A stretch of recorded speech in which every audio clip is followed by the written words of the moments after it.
Thanks very much, Brad, and thanks for the introduction, and thanks to CEDA for the invitation to be involved today in what is shaping to be a very active and busy year politically.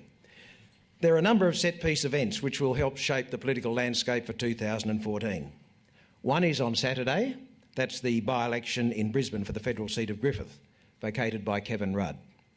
Then fast forward to March the 15th, South Australia and Tasmania go to the polls. Then there'll be a state election in Victoria on November the 29th, and that will loom very large in federal thinking, that particular one. Closer to home, of course, we've got the possibility of another half-Senate election being ordered for WA in April or early May because of the 1,370 missing votes following last September's poll. The budgets will be important. The federal budget in May, of course, followed by the state budget here in May also. Both will be very important and help shape the financial aspects. There's also the National Commission of Audit, which has sort of slipped below the radar a bit, but nevertheless very important, set up by the new federal government shortly after it took office.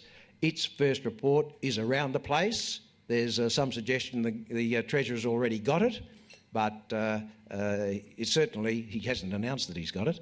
And the second report due at the end of March. They will be very important, I think, in shaping the Abbott government's first budget. So politically, how are we starting the year? And if we look at the federal scene first, the coalition's post-September glow started to fade very quickly for Tony Abbott and his new team. There was the spying crisis with Indonesia, and I really think our wily neighbours were testing the resolve of the new administration, but remembering that the incident itself happened some years ago. But nevertheless, I think the government, after a sort of bit of toing and froing, emerged out of it okay, and the relations seem to be getting back on track. There was backtracking on the Gonski school funding, and that caused a lot of uncertainty in the education sector. Then the idea of upfront fees to visit GPs was floated. Hasn't been knocked on the head, so it looks as if that's a distinct possibility. To protect or not to protect the motor car industry, really of academic interest here in the West, as the Holden and Ford assembly plants closed down some years ago. But the issue is alive, very much alive in Victoria, huge issue. And also, what about the new government and SPC Admona in Shepparton? The new government is sort of playing hardball, showing that it's not going to be a soft touch to industries that are looking for government handouts. So how long will that continue, and how's that going to go down politically? There's more. Will there be a work for the dole scheme? Will there be a Royal Commission into corruption in the construction industry following the expose on ABC's 7:30 program last week? My tip is that there will be, although the government's not rushing into it. Both these issues have their supporters, but also their opponents. The challenge for the government, the new government, is to be able to prosecute each of these cases in the public arena, prosecute its position in the public arena, and convince the voters that their actions are in the public interest. Now, I'm uncertain at this stage whether the government is able to do that, whether it has the firepower in the cabinet to do it. Is there a political salesman there of the calibre of, say, John Howard or Peter Costello? Or you go back a bit further, Bob Hawke, Paul Keating. Can Tony Abbott do it? Can Joe Hockey do it? What's the role for Malcolm Turnbull? A successful barrister, of course, in another life, but what profile will he be given in all this? There might be a little bit of a tension in all of that. So it's a big challenge for the new government as to how it's going to work it out. Meanwhile, the opposition has been sitting tight quite successfully.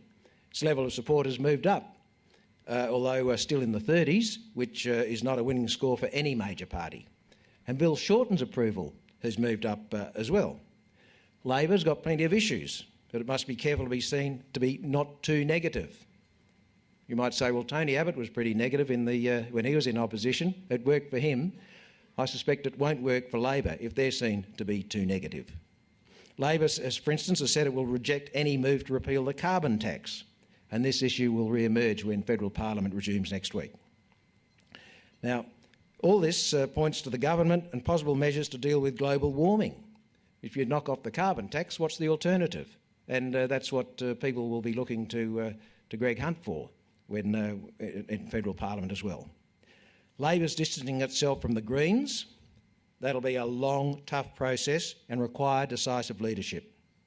Mr Shorten's challenge is to come up with policies which show vision in opposition as to their direction for the country rather than knee-jerk short-term measures. All right, the job of the opposition is to oppose, and they'll do that. But what are the alternatives? What can you hold out for Australian voters if you were in power? And I think voters will expect him to distance Labor from the union movement. And that, in the current climate, including where some unions are significant donors, is easier said than done. Now, what about the Griffith by-election on Saturday? No government has won a seat from the opposition in a federal by-election for more than 90 years. The last time was in the federal seat of Kalgoorlie in 1920. I understand there's a very distinct chance that Dr Bill Glasson will win the seat for the Liberal Party on Saturday. And he made up, I think, 5% against Kevin Rudd in the election last September. He needs another 3%. I'm told the Liberal primary vote's very strong, and that all the expectation that there'll be a protest vote because of Campbell Newman's unpopularity, things like that, that won't be as telling as Labor people, I think, hoped it would be. So get ready. There could well be a surprise there on Saturday, and the Liberals could pick up the former Prime Minister's seat. If that happens, a huge feather in the cap, of course, for Tony Abbott. But wait for Sunday morning when the spin gets put on the result, because in by-elections, both sides usually emerge a winner in by-elections, so wait for that on Sunday morning. The prospect of a fresh half-Senate election in WA over the next 2 months, because of the missing votes, is very real. Remember, the Liberals polled exceptionally well last September, winning 3 of the 6 seats up for grabs. Labor got only 1, but ended up with 2 after a recount. But that's when the missing votes were discovered and the prospect of a fresh poll emerged. We could know if the fresh poll is on by the middle of the month. Now, the Liberals are a bit nervous because they'll have to... Their votes softened in the last 5 or 6 months since the federal election. Whether it's softened enough to lose that 3rd Senate spot is another matter. I still think that the Liberals could come back with 3 senators in a new half-Senate election, but the vote won't be as strong as it will be last time. Whether Labor can pick up 2, and whether the Greens retain the spot, or whether the small parties do the deal, the great mathematical deal, that no one really understands except some mathematical gurus, that remains to be seen. But I think there's a lot of nervousness over that. Watch out for the reports of the National Commission of Audit that I've mentioned, chaired by Business Council head Tony Shepherd. Its first report dealing with issues such as the scope of government, the effectiveness of government spending and budget controls. That's the one that's swirling around now. There's a suggestion that the government already has it and won't say anything about it until after the Griffith by-election, or at least nothing will surface until after the Griffith by-election. Second phase, dealing with Commonwealth infrastructure and public sector performance and accountability, has a March 31st deadline. And I think the Commission will provide important guideposts to help justify the government, or the government will use it to help justify its early efforts to get spending under control during its first 3-year term. On the state front, it's less than a year since the Liberal National Alliance was returned for a 4-year term with an increased majority. They were riding high 12 months ago. But in that time, I think the government's burned up a lot of political capital, mainly by its own actions. There's been a lot of fumbling and bumbling. It lost trust with many voters when the timetable for its rail commitments to ease congestion were pushed out on the grounds of financial constraints. Not helped, of course, when the expected federal financial help was ruled out by Mr Abbott.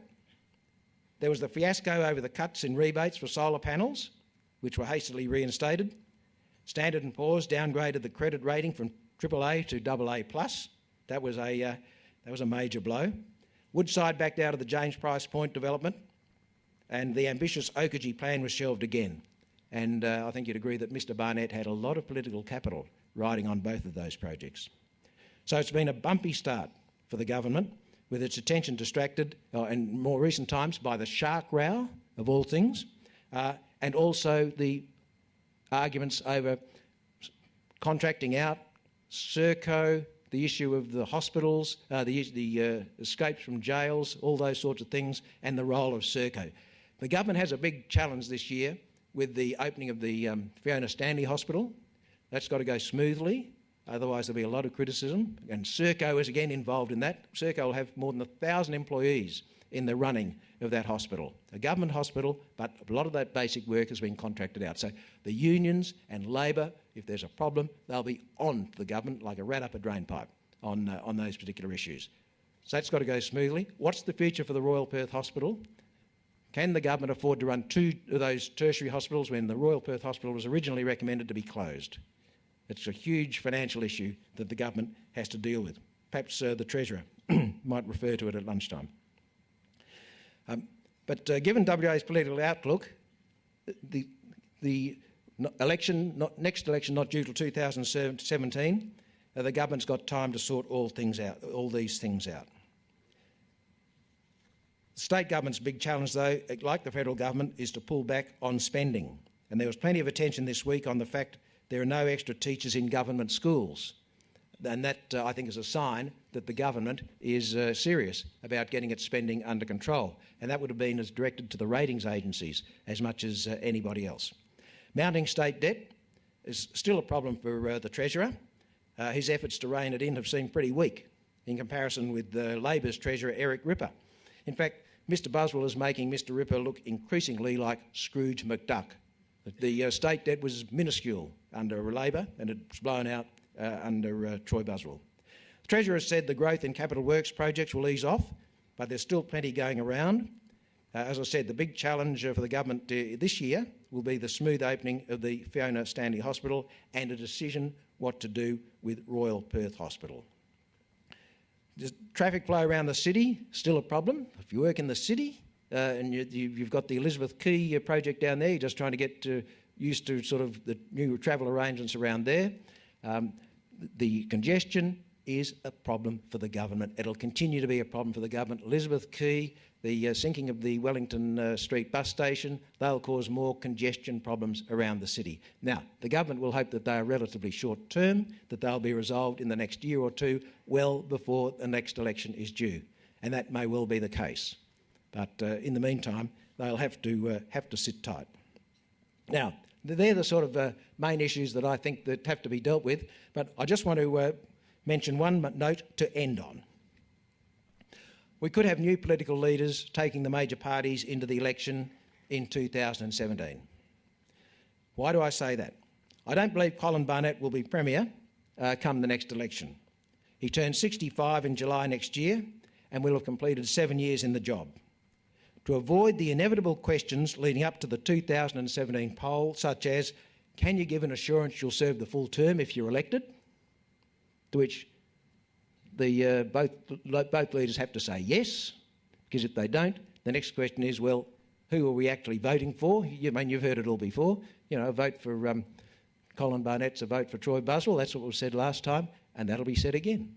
So I don't believe Colin Barnett will put himself in that position, because come that election he'll be rising 67, and if he served the full term he'd have to be 71 when he retired, if he won, retired at the other end.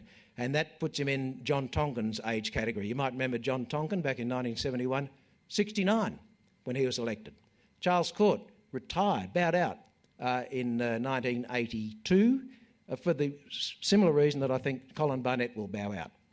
He didn't want to have to face that 1983 election and have to give guarantees to serve a full term. Taking over mid-term is tough.